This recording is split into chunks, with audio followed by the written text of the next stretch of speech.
Welcome to English Story 2 Day. Don't forget like and subscribe. My name is Lena. I'm 34 years old. I'm married.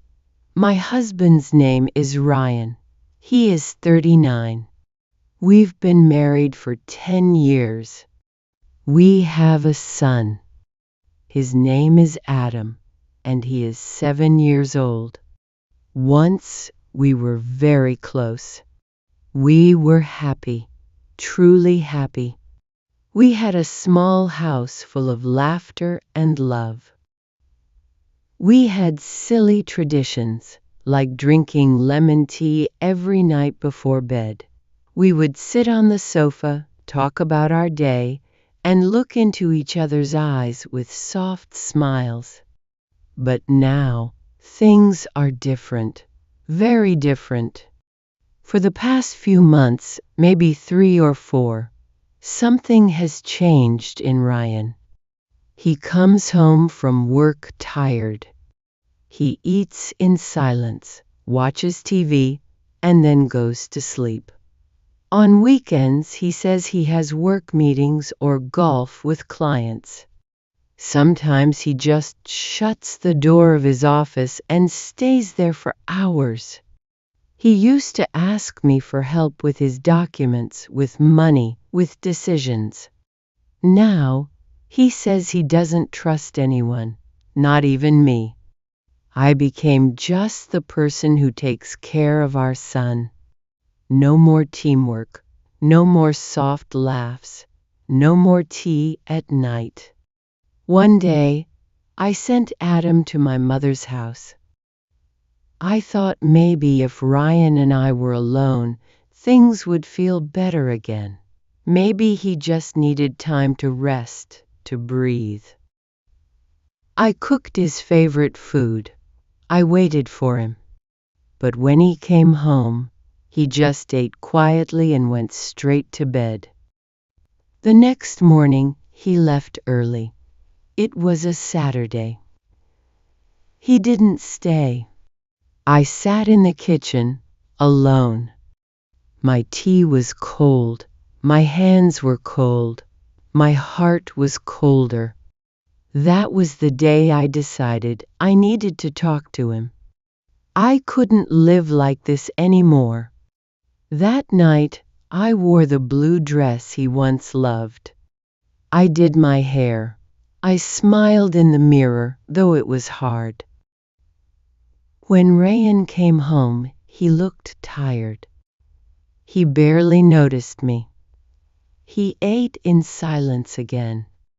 After dinner, I gathered all my courage and said softly, "Ryan, can we talk?" He looked at me, a little surprised. "Now?" he asked. "Yes, please," I said, almost whispering. We sat on the couch. My hands were shaking. I didn't want to fight. I didn't want to cry. But my eyes were already full of tears. I looked at him and said, "You've changed. We don't talk anymore. You don't smile at me. You don't even see me." He looked down, silent. Then I asked him the question I feared the most. "Do you still love me?" He looked at me with tired eyes and said, "Of course I do. I'm just tired. Work is hard. I have too much stress." I nodded, but my heart wasn't convinced. Still, I wanted to trust him. So I asked, "Is there someone else?" His face changed. He looked shocked. "No, never," he said quickly. "I'm just busy, Lena. My head is full, but I love you. I really do. Please, be patient." I looked at his face. He seemed honest.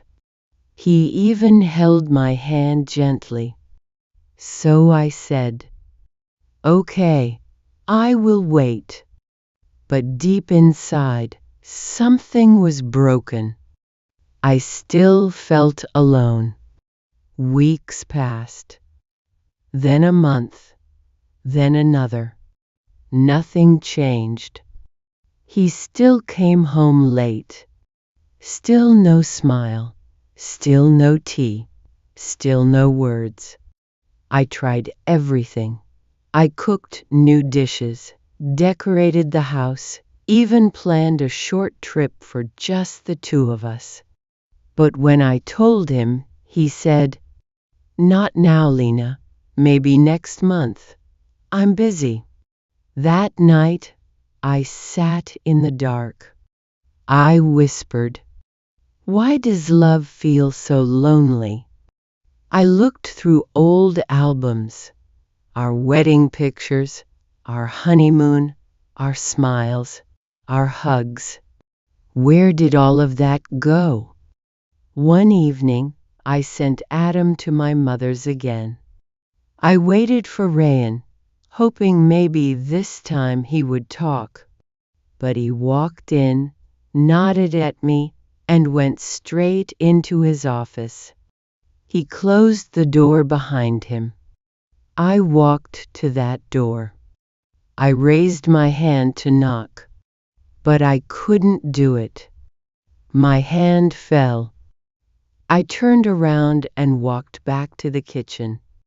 Sat alone, cold tea, cold silence. And then a thought came to me. Maybe he doesn't see me anymore. Maybe he forgot who I am. That night I looked at the empty side of the bed. He had already gone to work. No kiss, no goodbye. I made breakfast for Adam. I played with him. I smiled. But inside, I felt invisible. Later that evening, I tried one more time. When Rayan came home, I asked, "Do you want to go for a walk?" He looked at me and said, "Not now, Lena. Maybe later." I nodded, but my heart shattered. That night, while he sat in his office, I quietly packed a small bag. For me and Adam. I wrote a letter. "Rayan, I still love you. I still hope for us. But I can't be the only one trying. You asked me to wait, and I did. I waited with love, patience, and tears. Now, I need to find myself again. I'm not leaving forever, but I can't stay invisible anymore." I left the letter on the table. I held Adam's hand. We walked into the quiet dark, not away from love, but toward healing.